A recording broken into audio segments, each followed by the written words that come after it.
அனைவருக்கும் வணக்கம். அண்ணன் சீமான் அவர்களுக்கு இன்றைய தினம் பிறந்த நாள். பிறந்த நாளை நம்ம ஒருபோதும் கொண்டாடுறது கிடையாது. ஆனா அண்ணன் சீமான் அவர்களுக்கு வாழ்த்து சொல்வதற்காக வீட்டுக்கு வர நபர்களுக்கு மட்டும் சாப்பாடு தடபுடலாக கறி விருந்து இதெல்லாம் பரிமாறப்பட்டது பார்த்தோம். தம்பி சூர்யா வலையொலியை தொடர்ச்சியாக பார்த்து வரக்கூடிய நபர்களுக்கு தெரிஞ்சிருக்க வாய்ப்பு இருக்கு. ஒரு சில நபர்கள் கமெண்ட்ல வாழ்த்தி இருந்தீங்க. இன்னொரு முக்கியமான நபருக்கு இன்னைக்கு பிறந்த நாள். ஞாபகம் வச்சு வாழ்த்து சொன்ன அனைவருக்கும் என்னுடைய நன்றி. என்னை ஞாபகம் வச்சுக்கிற அளவுக்கு என்னை நேசிக்கிறீங்க அப்படின்னா எனக்கு அது பெரிய சந்தோஷமா இருந்தது. சரி, இன்னைக்கு ஒரு சில முக்கியமான நிகழ்வுகள் நடந்திருக்கு. தளபதி அவர்களுடைய விஜய் அவர்களுடைய கச்சேரி பாடல் ஜனநாயகன் படத்துடைய முதல் பாடல் வெளியாயிருக்கு. வெளியான ஒரு சில நிமிடங்களிலேயே பல லட்சக்கணக்கான பார்வையாளர்களை தாண்டி அந்த வீடியோ போயிட்டு இருக்கு. அது மட்டும் இல்லை, இன்னைக்கு நடந்த ஒரு சில நிகழ்வுகளை நம்ம பொருத்தி பார்க்கும்போது அரசியல் சதி வேலை பல சந்தேகத்துக்குரிய கேள்வி நமக்கு வந்திருக்கு. அதுல முக்கியமான விஷயம் என்ன அப்படின்னா, ஆகஸ்ட் 1ஆம் தேதியிலிருந்து தூய்மை பணியாளர்கள் போராடி வராங்க. அவங்களுடைய கோரிக்கை என்னன்னா, பணி நிரந்தரம் செய்யணும், எங்களை தனியார் மயம் ஆக்கக்கூடாது. அதுதான் அவங்களுடைய முக்கியமான கோரிக்கையா இருக்கு. ஆகஸ்ட் 1ஆம் தேதியிலேருந்து கணக்கு பண்ணி பார்த்தீங்கன்னா இன்னைக்கு நவம்பர் 8, இன்றோடு 100வது நாள் போராட்டம். இந்த போராட்டமானது ரிப்பன் மாளிகை வாசலிலும் மெரினா கடற்கரையிலும் கலைஞர் அவர்களுடைய நினைவிடத்திலும் போராடுவதாக மக்கள் திட்டம் போட்டிருந்திருக்காங்க. பல நாள் போராடி வந்திருக்காங்க. இந்த 100வது நாள் போராட்டம் எழுச்சி பெறக்கூடாது என்பதற்காக உளவுத்துறையும் காவல்துறையும் இன்றைய தினம் மிக தீவிரமாக செயல்பட்டு பேருந்துகள்ல சோதனை பண்ணது. இதெல்லாம் பெரிய அளவுக்கு எந்த செய்தியிலையும் வந்திருக்காது. நிறைய பேருக்கு தெரிஞ்சிருக்கவும் வாய்ப்பு இல்லை. பெரிய அளவுக்கு எந்த செய்தியிலையும் வரல. இன்னைக்கு வந்த செய்தியெல்லாம் என்ன அப்படின்னு பார்த்தோம்னா, அண்ணன் சீமான் அவர்கள் வீட்டில் கறி விருந்து. அண்ணன் சீமான் எவ்வளவு நல்ல நல்ல விஷயங்கள் பேசுறாரு, கருத்துக்கள் பேசுறாரு, அதெல்லாம் பெரிய செய்தியா மாறல. கறி விருந்து போட்டாங்க, சரி அது செய்தியா போட்டாங்க. அடுத்து தளபதி அவர்கள் வெளியிட்ட இந்த கச்சேரி பாடல் அது பெரிய அளவுக்கு ட்ரெண்டிங்ல இப்போ போயிட்டு இருக்கு. காலையிலேருந்து அதுதான் டிவிகே ஃபேன்ஸுக்கு பெரிய எதிர்பார்ப்பா இருந்தது. இப்போ இதெல்லாம் நம்ம பொருத்தி பார்க்கும்போது கேள்வி வருதா இல்லையா? இதுக்கு முன்னாடி இது போல கேள்விகள் தமிழ் தேசியவாதிகளுக்கு எழும்புவது புதிதல்ல. மே 18 இனப்படுகொலை நாளன்று விஷால் தலைமையில கன்னியாகுமரியில ஒரு ஆடல் பாடல் ஒரு கச்சேரின்னு வச்சுக்கோங்க, ஏதோ ஒண்ணு ஒரு கருமம் முடிச்ச விழாவை நடத்துறதுக்கு ஏற்பாடு பண்ணாங்க. நான் கூட அந்த மேனேஜ்மெண்ட்டுக்கு கால் பண்ணி பேசியிருந்தேன். கட்சிக்காரவங்க நாம் தமிழர் கட்சியினர் தமிழ் தேசியவாதிகள் பல பேர் ஃபோன் பண்ணி பேசி நடத்தக்கூடாது, அன்னைக்கு இனப்படுகொலை நாள் கருப்பு நாள், தடுத்து நிறுத்தணும், அது நடத்தல. அது போல இப்ப நவம்பர் 26 வருது. நீங்க வேணா பாருங்க, நான் சொல்றேன், எழுதி வச்சுக்கோங்க. ஏதாவது சினிமாக்காரன் அன்னைக்கு ஒரு நிகழ்ச்சி நடத்துவான். 26 தலைவரின் பிறந்த நாள், 27 மாவீரர் நாள், இப்படி தமிழினம் அவங்களுடைய வழியை சொல்லி அழுகுற நாளையும் எழுச்சி பெறக்கூடிய அந்த நாளையும் தடுத்து முறியடிச்சு மக்கள் மத்தியில போய் சேர்ந்துடக்கூடாது. அந்த நாளுக்கு வேற ஏதாவது ஆடலும் பாடலும் கச்சேரியை நடத்தி திசை மாத்தணுங்கிறது இன்னைக்கு நேற்று நடக்கல. அதுதான் இன்னைக்கு தூய்மை பணியாளர் போராட்டத்தை 100வது நாள். இதை மடைமாற்றத்துக்கு நிறைய வேலைகள் நடந்தது. அதுல விஜய் அவர்கள் இந்த வெளியிட்ட இந்த கச்சேரி பாடல் பெரிய அளவுக்கு வழிவகுத்து கொடுத்தது. விஜய் இந்த ஒரு மாசம் செப்டம்பர் 27 கரூர் சம்பவத்திற்கு பிறகாக தலைமறைவா இருந்தார் பாத்தீங்களா? அப்ப நிறைய மக்கள் பிரச்சனையை பத்தி நம்ம எல்லாருமே பேசணும், விவாதிச்சோம். விஜய் வந்தாலே விஜய் விஜய் விஜய்னு பேசிக்கிட்டு இங்க எந்த பிரச்சனையும் போய் மக்கள்கிட்ட சேர்றதுல நசுக்கப்படுது. இதுதான் தொடர்ச்சியா நடந்துகிட்டு இருக்கு. இந்த தாவேக தற்கூரிங்களுக்கு நவம்பர் 27 மாவீரர் நாளுக்கு வணக்கம் செலுத்துங்க, செலுத்தாட்டி போங்க. மே 18 அது நீங்க கருப்பு நாளா அறிவிங்க, இல்ல வெள்ளை நாளா கூட அறிவிச்சுக்கோங்க, எங்களுக்கு ஆடலும் பாடலும் நிகழ்ச்சிய போட்டே ஆகணும். அந்த மனநிலையில தான் இருக்காங்க. இன்னைக்கு அண்ணன் சீமான் அவர்களுக்கு பிறந்த நாள், எனக்கும் இன்னைக்கு பிறந்த நாளாக தான் நான் சொன்னேன் ஆரம்பத்துல. கொண்டாட மாட்டோம் நாங்க. அந்த கொண்டாட்ட மனநிலை தவறானது. கட்சி நாம் தமிழர் கட்சிக்காரங்க மட்டும் இல்ல, தமிழ் தேசியவாதிகள் எல்லாரையும் எடுத்துக்கோங்க, பிறந்த நாள்லாம் கொண்டாடாதீங்க. கொண்டாட்ட மனநிலை தவறானது, போராட்ட மனநிலையே சரியானது. அந்த பாதையில நம்ம போயிட்டு இருக்கோம். இன்னைக்கு அங்க போராடிட்டு இருக்கா, நம்ம கேக் விட்டு கொண்டாடிட்டு இருந்தா சரியா இருக்காது. அண்ணன் சீமான் அவர்கள் கொண்டாடுறாருன்னு நீங்க கேட்கலாம். அவர் கொண்டாடல, வீட்டுக்கு வந்தவங்களுக்கு சாப்பாடு தான் போடுறாரு.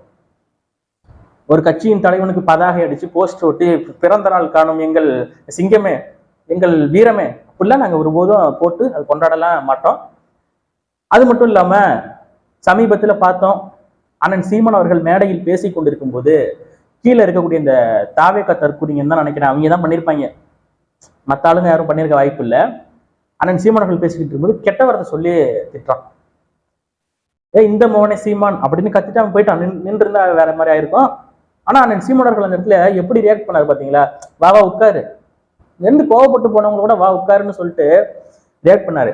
இன்றைய தினம் அது பழைய காணொலியே ஒரு வாரத்துக்கு முன்னாடி வந்ததா இருந்தாலும் கூட இன்னைக்கு அதை பார்க்கும்போது எனக்கும் இன்னைக்கு ஒரு பிறந்தநாள், அண்ணன் சீமான் அவர்களுக்கும் பிறந்தநாள். இதுதான் அந்த வீடியோ தான் நான் இன்னைக்கு வாட்ஸ்அப்ல ஸ்டேட்டஸா வச்சிருக்கேன். இப்படி ஒரு தலைவனை பத்தி வேற யாராவது இப்படி பேசிட முடியுமா? அதை பார்க்கும்போது உண்மையே மனசு அந்த அளவுக்கு வலிக்குது. எந்த மக்களுக்காக போராடுறோமோ அதே மக்கள் ஒரு தலைவன், கட்சி தலைவன் மேடையில பேசிக்கிட்டு இருக்கும்போது இப்படி பேசிட்டு போறான். இவனுங்க என்ன பண்றது? இப்ப விஜய் பேசிக்கிட்டு இருக்கும்போது அது மாதிரி நம்மளால கத்த முடியாதா? முடியும். அப்படி பண்ணுவது எவ்வளவு தவறான கீழ்த்தரமான செயல். இந்த கீழ்த்தரமான செயல்களை இந்த தாவே தற்கொலைங்க பண்ணிக்கிட்டு இருக்காங்க.